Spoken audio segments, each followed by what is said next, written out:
नागरिक ना, जो भी लोग गरीब जो भी गरीब है, जो भी पिछड़े हैं, जो दलित है, उसमें कौन लोग हैं?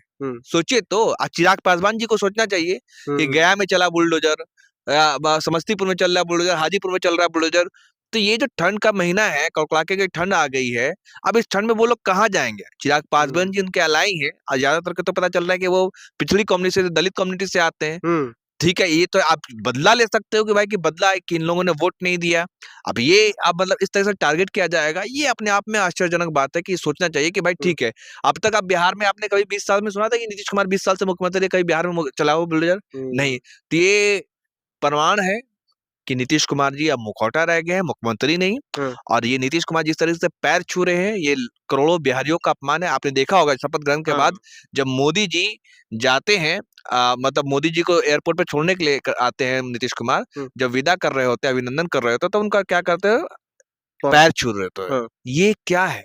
आप सोचिए ये क्या है? ये अपने आप पे सोचना पड़ा है कि ये क्या नीतीश कुमार सिर्फ एक मुख्यमंत्री बनने के लिए, भाई आप 20 साल रह लिए थे नीतीश जी। आपसे पूरे देश, पूरे बिहार वासियों को उम्मीद थी कि ठीक है, आपने चाहे अच्छा किया गलत किया वो एक अलग मुद्दा है। 20 साल रह लिए थे, क्या आपको हो गया? आप रिटायरमेंट लीजिए, आप घर पे रहिए, आप आराम कीजिए, और पीछे से बैठ करके आप दे सकते हो ना संदेश। लेकिन नहीं, हमको मुख्यमंत्री बनाए रखिए, बाकी आप जो कीजिए। तो बस जो कहा गया कि भाई बिहार बाहरी नहीं बल्कि बिहारी चलाएगा, लेकिन ये प्रूफ हो गया कि बिहार बिहारी नहीं बल्कि बाहरी चला रहा है। कौन चला रहा है आपको पता है, और कैसे चल रहा है वो ही पता है। वो नीतीश कुमार जो पैर कहते हैं ना, एक तस्वीर जो है वो 1000 शब्दों के बराबर होती है। वो तस्वीर है कि नीतीश कुमार जब पैर छू रहे हैं एयरपोर्ट पर माननीय प्रधानमंत्री नरेंद्र मोदी जी का, वो ये दर्शाता है कि नीतीश जी एक वक्त था कि नीतीश कुमार 2010 में मोदी जी को बिहार घुसने नहीं दिए थे, जब वो गुजरात के मुख्यमंत्री थे। कहा था नहीं, बिल्कुल नहीं घुसने देंगे, नफरत फैलेगी, हमारे बिहार में सौहार्द है, आपसी भाईचारा है, मोहब्बत है, एकता है, वो टूटेगा।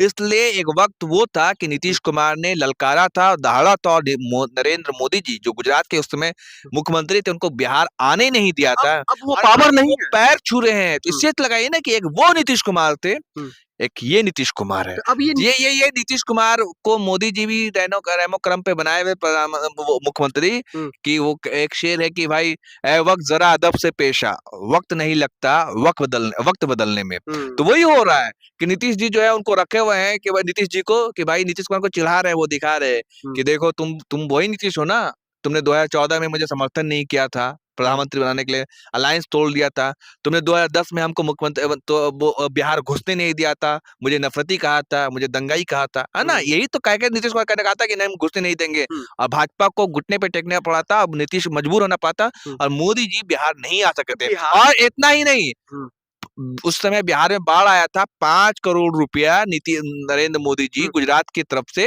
उन बिहार को के राहत कोष में दिया था, वो भी पैसा उन्होंने लौटा दिया था। आज मोदी जी जब आते हैं तो नीतीश जी ऐसे हाथ चूमते हैं, प्रणाम करते हैं, जबकि बिहार के विकास को लेकर के नीतीश कुमार जी गृह मंत्री तक पद तक त्याग देते हैं। यही तो सबसे बड़ा सवाल, बिहार के विकास के लिए बिहार वासियों को लेकर ये आप ये सोचिए ना कि 20 साल में पहली बार नीतीश कुमार क्या करते हैं, गृह मंत्रालय अपने पास न रख करके भाजपा को देते हैं, और भाजपा के सम्राट चौधरी को देते हैं। और क्या हो रहा है? बुलडोजर राज, अफरा तफरी, अवैध घुसपैठिया, यही सब चीज हो रहा है। ये देखिए, ये बिहार में सुना था, बिहार में शांति थी, सब लोग चाहे आधी रोटी कमाते थे, चाहे जैसे भी थे, लोग सब शांति से खुशहाली से जी रहे थे जिस तरह से। लेकिन आज देखिए, अब ये बुलडोजर चलेगा तो अवैध बताया जाएगा, घुसपैठिया बताया जाएगा, और मतलब दहशत फैलाया जाएगा।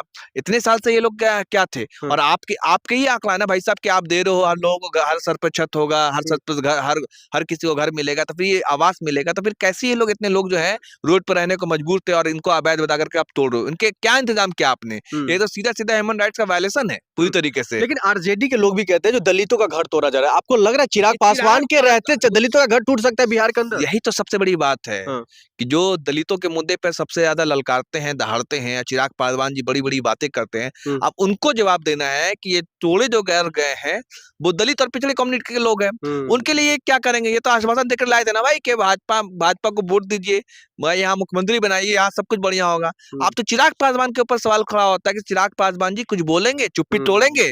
आखिर इस ठंड के मौसम में क्या करेंगे आप? ये सबसे बड़ा सवाल है कि चिराग पासवान क्या एक्शन करते हैं, क्या बोलते हैं। अभी तक तो यही कहा जाता है भाई मुसलमानों का घर बुलडोजर चल रहा है, लेकिन यहाँ तो वो है नहीं ऐसा मामला। तो ये मतलब अब चिराग पासवान जी क्या करते हैं, ये सबसे बड़ा सवाल है। बहुत शुक्रिया जी, थैंक यू।